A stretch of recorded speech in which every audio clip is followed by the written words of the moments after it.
அன்பு பிள்ளையே, இன்று அப்பன் உனக்கு ஒரு முக்கியமான செய்தியினை சொல்ல வந்திருக்கிறேன். இவர்தான் உன்னுடைய இல்லத்துக்குள் தேவையில்லாத செய்வினைகளை செய்து முயற்சிகளை செய்து கொண்டு இருக்கின்றார்கள். அதற்கு காரணம் என்ன என்பதை, இவர்கள் எதற்காக இதனை செய்து கொண்டு இருக்கின்றார்கள் என்பதை என் பிள்ளை தெளிவாக சொல்லிவிட வேண்டும் என்றுதான் நான் இன்று உன் அப்பன் நான் வந்திருக்கிறேன். என் பிள்ளை, உன்னுடைய வாழ்க்கையில் சில காலமாக நடந்து கொண்டு இருக்கின்ற சில பிரச்சனைகள், அவர்கள் உனக்கு என்ன வேண்டுமானாலும் செய்து விடலாம் என்கின்ற எல்லைக்கு சென்று துணிந்து விட்டார்கள். அவர்கள் நினைப்பது எல்லாம் உன்னுடைய வாழ்க்கையில் நடத்தி காட்டி விடலாம் என்று நினைத்து கொண்டு இருக்கின்றார்கள். அது மட்டுமல்லாமல் அவர்கள் எண்ணங்கள் முழுமை எப்படி இருக்கின்றதோ அதனை அழிக்க வேண்டும் என்பதில்தான் அவர்கள் குறியாக இருந்து கொண்டு இருக்கின்றார்கள். எதை பற்றியும் கவலைகளும் அவர்களுக்கு இல்லை. நான் எவ்வளவுதான் எடுத்துரைத்தாலும் அவர்கள் திருந்த போவது இல்லை. அவர்களுடைய இல்லத்தில் என்ன நடக்கிறது என்பதை எல்லாம் பார்ப்பதற்கு அவர்களுக்கு நேரமில்லை. நீ என்ன செய்து கொண்டு இருக்கின்றாய்? சிரிக்கின்றாயா? அழுகின்றாயா? எதையாவது புதிதாக செய்கின்றாயா? எங்காவது வெளியில் சென்று கொண்டு இருக்கின்றாயா? யாரை அழைக்கின்றாய்? யார் உன்னோடு நட்பு வைத்திருக்கின்றார்கள்? யார் உன்னோடு எதிரியாக நின்று கொண்டு இருக்கின்றார்கள் என்பதை பற்றி மட்டுமே அவர்கள் பார்த்து கொண்டு இருக்கின்றார்கள். ஏனென்றால் அவர்களுக்கு உன்னை பற்றிய தகவல்கள் அதிகமாக தேவைப்படுகின்றது. உனக்கு அளிக்க வேண்டும் என்று முழுமையாக நினைத்துவிட்ட பிறகு உன்னை சுற்றி நடக்கின்ற விஷயங்கள், உனக்கு செய்வினையை செய்ய வேண்டும் என்று நினைத்த பிறகு எதை வைத்து செய்ய வேண்டும் என்று அவர்கள் யோசித்து கொண்டு இருக்கின்றார்கள். உன்னுடைய இல்லத்தில் வந்தால் அங்கு ஏதேனும் பொருட்கள் கிடைக்குமா, அதை வைத்து செய்வினை செய்யலாமா என்று யோசித்து கொண்டு இருக்கின்றார்கள். என் தங்கமே, இதை பற்றி உனக்கு சொல்வதற்கு முன்பாக ஒரு விஷயத்தை நான் முன்கூட்டியே சொல்லிவிடுகின்றேன். என் தங்க பிள்ளையே, செய்வினை செய்ய நினைப்பவருக்கு அது மீண்டும் செல்லும் என்பதை நீ மறந்துவிடாதே. ஒருவன் நல்ல எண்ணத்தோடு ஒரு விஷயத்தை செய்தால் அது அவன் வாழ்க்கையில் நடக்காது. அது கெட்ட எண்ணத்தோடு ஒரு விஷயத்தை செய்து கொள்ளும் போது அது அவன் வாழ்க்கையில் எப்படி எதுவும் நடந்துவிடும் என்பதுதான் குறிக்கோளாக இருக்கின்றது. அது மட்டுமல்லாமல் எந்த ஒரு கெட்ட எண்ணத்தோடும் ஒரு விஷயத்தை செய்யும் பொழுது அது வாழ்க்கையில் எப்படியும் எதுவும் நடந்து விடாது. அது மட்டுமல்லாமல் இந்த அப்பன் எந்நாளும் உனக்கு துணையாக நிற்கும் பொழுது அவன் எந்த விஷயத்தையும் வைத்து உன்னை ஒன்றும் செய்துவிட முடியாது. உன் வாழ்க்கையில் நடக்க நான் விட்டுவிட மாட்டேன். என்ன அவர்கள் செய்ய நினைத்தாலும் எல்லாம் நான் கூடியிருக்கின்ற இல்லத்தில் செய்துவிட முடியாது. என்ன ஆனாலும் அவர்களால் முயற்சிகளை அவர்கள் செய்து கொண்டு இருக்கின்றார்கள். உன் இல்லத்திற்குள் அடிக்கடி வந்து சென்று கொண்டு இருக்கின்றார்கள். நீ பிரச்சனைகள் இருந்தாலும் அவர்கள் உள்ளே வரும் பொழுது என்ன சொல்ல முடியும் என்று எதுவும் சொல்லாமல் நீ அவரிடையே சரியாக முகம் கொடுத்து பேசாமல் விலகி சென்று கொண்டு இருக்கின்றாய்.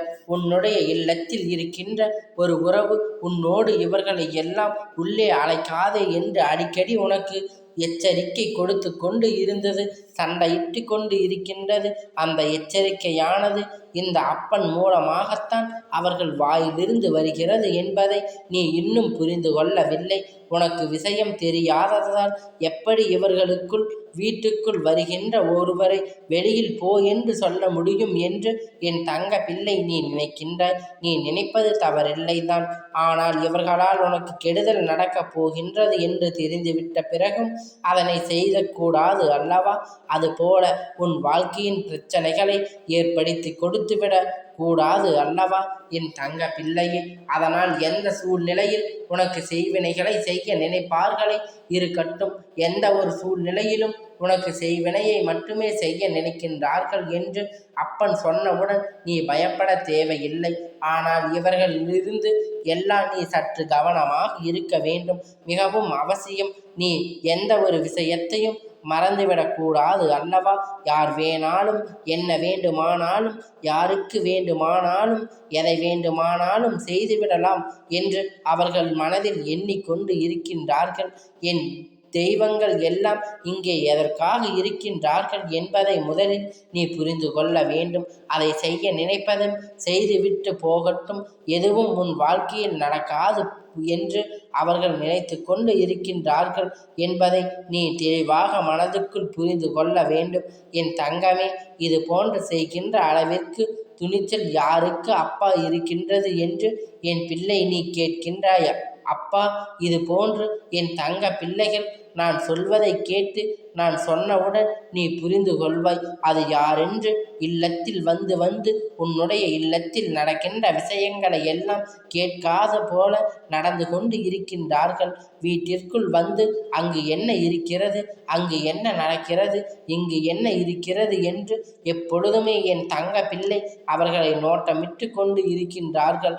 அவர்களால் அங்கு எதையும் சாதிக்க முடியாவிட்டாலும் இது போன்ற செய்ய வேண்டும் என்று நினைத்து ஒரு கெட்ட எண்ணத்தோடு உன் இல்லத்துக்குள் நுழைவது தவறான விஷயம் அல்லவா? அதற்காகத்தான் நாம் ஒருபோதும் அனுமதிக்க கூடாது அல்லவா? இவர்கள் எல்லாம் அங்கே உள்ளே நுழைவதற்கு எந்த தகுதியும் அவர்களுக்கு இல்லை அல்லவா? அதை நீ புரிந்து கொண்டு உடனடியாக இதனை தடுத்து நிறுத்த வேண்டும் என் தங்கமே. அத்தனை 2 பேரின் பெயர்களுடைய முதல் எழுத்து இதில் முக்கியமான ஒருவரை தூண்டி விடுபவரின் பெயர் கா என்ற எழுத்தில் ஆரம்பிக்கிறது. என் தங்க பிள்ளையே, ஒரு பெயர் கா என்ற எழுத்தில் ஆரம்பிக்கிறது. இந்த வரிசை வருகின்ற எந்த எழுத்தாக அவருடைய பெயர் இருக்கலாம் என் தங்கமே. இது உன்னுடைய வாழ்க்கையில் உனக்கு அவர்கள் செய்ய நினைக்கின்ற இந்த மனதிற்குள் அவர்கள் கெட்ட எண்ணத்தில் இருக்கின்ற எழுத்தாகும். என்னுடைய இந்த முயற்சிகளை அவர்கள் தோற்கடிக்க வேண்டும் என்று அவர்கள் நினைத்து கொண்டு இருக்கின்றார்கள். இப்படி செய்யலாம் என்று யோசனை மட்டும் அவருக்குள் பலமாக இருந்து கொண்டு இருக்கின்றது.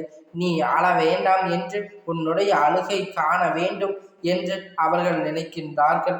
உன்னுடைய அழுகையை கண்டால் அவர்களுக்கு மிகுந்த சந்தோஷம் ஏற்படுகின்றது. அதனால்தான் உனக்கு செய்வினை செய்ய வேண்டும் என்று அவர்கள் நினைத்து கொண்டு இருக்கின்றார்கள்.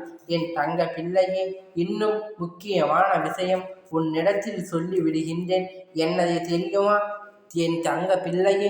இவர்கள் எல்லாம் வெறும் பேச்சு வார்த்தைக்கு மட்டும்தான் ஆவார்கள் என்பதைத்தான் நான் உன்னிடத்தில் சொல்ல நினைக்கின்றேன் என் தங்கமே.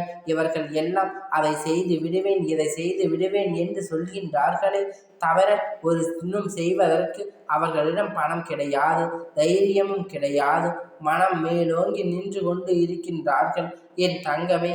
இவர்கள் அப்படியே வேறு யாராடையும் தொடர்ந்து கொண்டு உனக்கு செய்வினையை செய்ய வேண்டும் என்று நினைத்தால் கூட அங்கே இந்த அப்பன் அனைத்தையும் முறியடித்து இவர்களுக்கு ஏமாற்றத்தை கொடுப்பேன் என்பதை நீ மறந்து விடாதே என் தங்கமே.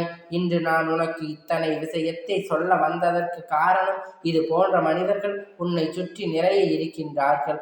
இவர்கள் உன்னை பற்றிய ரகசியங்களை வெளியில் கொண்டு உன் இல்லத்தில் என்ன நடக்கிறது என்பதை வெளியில் சொல்வதை மட்டுமே ஒரு குறிக்கோளாக வைத்திருக்கின்றார்கள் என் தங்க பிள்ளையே. நீ புரிந்து கொள்ள வேண்டும், இவற்றைக்கெல்லாம் உன்னுடைய இல்லத்திற்குள் நீ இடம் அளிக்க கூடாது என்றுதான் அப்பன் சொல்லுகின்றேன். சொந்த பந்தத்தை விட்டு போகக்கூடாது. சொந்த பந்தம் விட்டு போகும், ஏனென்றால் யாரையும் உன் இல்லத்திற்குள் அனுமதிக்காதே. இனிமேல் நீ கவனமாக இருக்க வேண்டும். நீ எப்படி கவனமாக இருக்க வேண்டும் என்று இப்பொழுது இந்த அப்பன் உனக்கு சொல்லுகின்றேன். யாரிடத்திலும் எந்த ஒரு கெடுதலும் நினைக்க கூடாது. அவர்களுடைய எண்ணத்தை புரிந்து கொண்டு நீ எப்பொழுதும் அவர்களுடன் உறவாடக்கூடாது என் செல்ல பிள்ளையே. உனக்கான வேலையை மட்டும் நீ கவனித்து கொண்டு இருக்க வேண்டும். கவனம் முழுமையாக இருக்க வேண்டும். யாரையும் நம்பி இருக்கக்கூடாது என்பதை எப்பொழுதும் நீ தெளிவாக இருக்க வேண்டும். இந்த அப்பனுடைய ஆசீர்வாதம் உனக்கு எப்பொழுதும் முழுமையாக கிடைத்து கொண்டே இருக்கும். கந்தா போற்றி, கடம்பா போற்றி, கதிர்வேலா போற்றி, ஆறுபடை வீடு கொண்ட முருகா போற்றி.